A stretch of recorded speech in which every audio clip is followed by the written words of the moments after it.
পাইছে ব্ৰহ্মপুত্ৰৰ জলস্তৰ আৰু সেইভাবে গুৱাহাটী উত্তৰ গুৱাহাটী সংযোগী ফেৰী সেৱাসমূহ বন্ধ কৰি দিয়া হৈছে। ভিডিঅ' জাৰ্নেলিষ্ট হিৰক আছে, হিৰকে আপোনালোকক দেখুৱাইছে। মই দেখুৱাইছো এই মুহূৰ্তত ব্ৰহ্মপুত্ৰত কিদৰে পানীৰ পৰিমাণ যথেষ্ট পৰিমাণে বৃদ্ধি পাইছে। আজিৰ দিনটোত প্ৰায় 49.39 সেণ্টিমিটাৰলৈকে বৃদ্ধি পাইছে ব্ৰহ্মপুত্ৰৰ জলস্তৰ আৰু সেইভাবেই ফেৰী সেৱাসমূহ বন্ধ কৰি দিয়া হৈছে।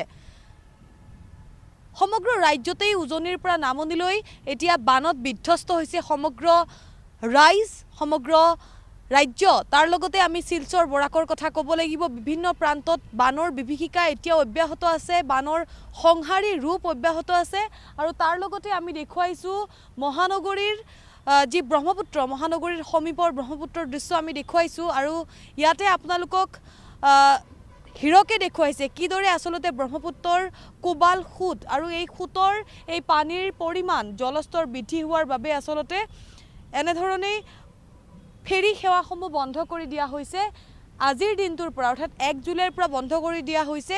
বিপদ সীমাৰ ওপৰেৰে ববলৈ আৰু মাত্ৰ কেই সেণ্টিমিটাৰমান বাকী, অৰ্থাৎ আৰু এটা বা দুটা দিন যদি এনেধৰণেই থাকে, এনেধৰণে যদি পানীৰ পৰিমাণ বৃদ্ধি হৈ থাকে, তেতিয়াহ'লে বিপদ সীমাৰ ওপৰেৰে বব গুৱাহাটীৰ ব্ৰহ্মপুত্ৰ। আমি দেখুৱাইছোঁ এনেধৰণেই দৃশ্যসমূহ আমি দেখুৱাই আছোঁ। পানীৰ যি কোবাল খুঁট, ব্ৰহ্মপুত্ৰৰ যি কোবাল খুঁট, এই কোবাল খুঁটৰ বাবেই ফেৰী সেৱাসমূহ বন্ধ কৰি দিয়া হৈছে। আমি নামনি অসমৰ কথা যদি কওঁ তেতিয়াহ'লে আমি বজালিৰ কথা ক'ব লাগিব। বজালি বিভিন্ন জিলাসমূহ পানীত, ৰাজ্যৰ প্ৰায় 32খন জিলাই এতিয়া বানপানীত আবদ্ধ হৈ আছে।